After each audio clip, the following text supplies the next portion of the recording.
Hi everyone, welcome back.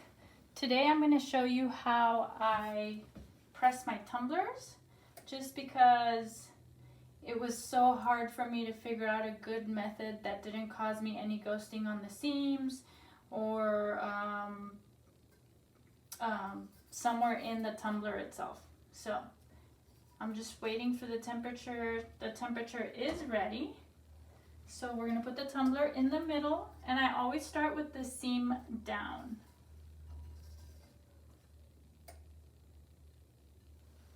And I'm doing 45 seconds. And it's set to Celsius just because that's how I learned this machine, but it's 350 degrees Fahrenheit, and it kind of hovers around there on its own, and it'll beep when the time runs out. Not every tumbler press machine is the same. You kind of have to play with yours until you figure it out. I think I ruined like 10 tumblers trying to figure mine out until I finally got it down to what has seemed like a science so far. I don't want to jinx it. Let's knock on wood so we don't jinx it. All right, and so now what we're going to do is turn the tumbler so that the seam is now on top instead of the bottom. And we're going to do it again for 45 seconds.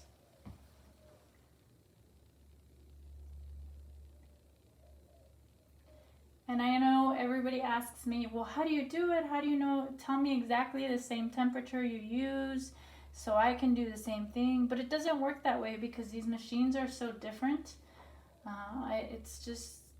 It's something you have to figure out, but I thought I would show you my method in case it can help you. All right, there's about 15 seconds left. I almost gave up on my tumbler press. I was gonna just stick to my convection oven, but I didn't give up. I wasted 10 tumblers and I used each one like 2 or 3 times just so I keep practicing. All right, now what we're gonna do is we're gonna put the top, the open end, halfway in with the seam facing us, and the top needs to be right in the center, and we're only gonna put it in for 15 seconds. So now you have to watch the timer because it's not gonna beep at 15 seconds. I don't like having to switch the time every time. It's easy to just watch it. 15 seconds.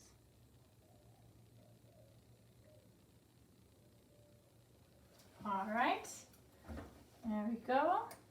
Now we're going to do the same with the closed end.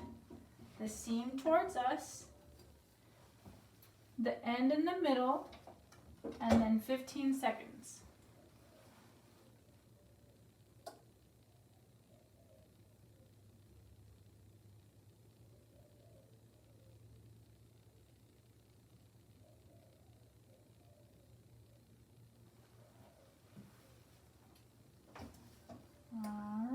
And then I'm going to let it sit here on my heat resistant mat.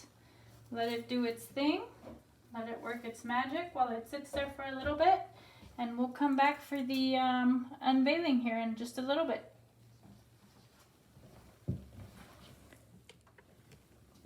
All right, this has cooled down enough that I can touch it.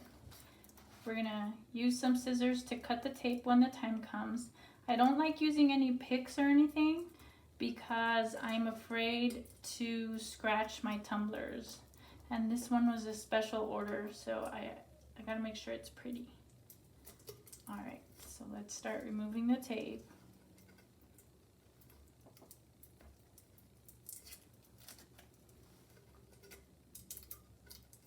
And I might fast forward through this so you don't have to sit here and watch me pull off a million little pieces of tape.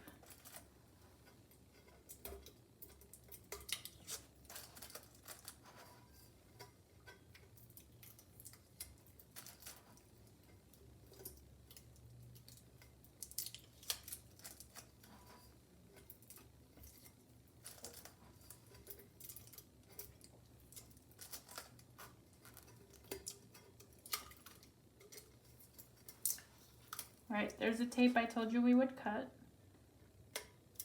There we go. Pull it around that way. I'd rather 100 times use my nails and ruin all my nails. I now have man hands. Than to use a pick and ruin the tumbler, because I don't want to give anybody a scratched tumbler.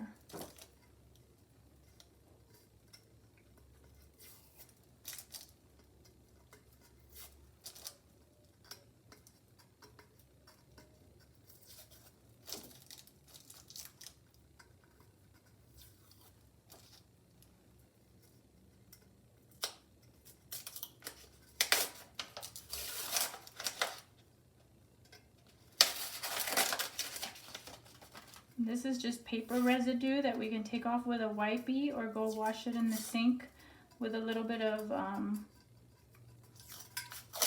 Dove soap and some light scrubbing. But let's try a wipey first.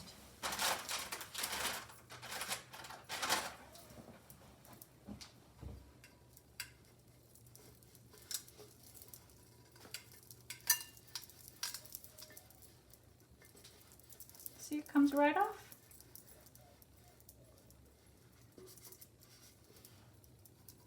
I don't think I see any more. Just barely you can see the seam. I think it's perfect. It's beautiful. This one's for a neighbor. She asked me to custom make her one for her kids' high school. And so here it is. Oops, there's some more.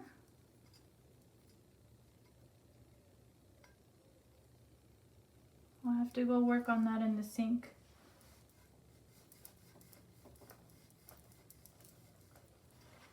But there it is, all done. Thank you for hanging out with me. We'll see you guys later.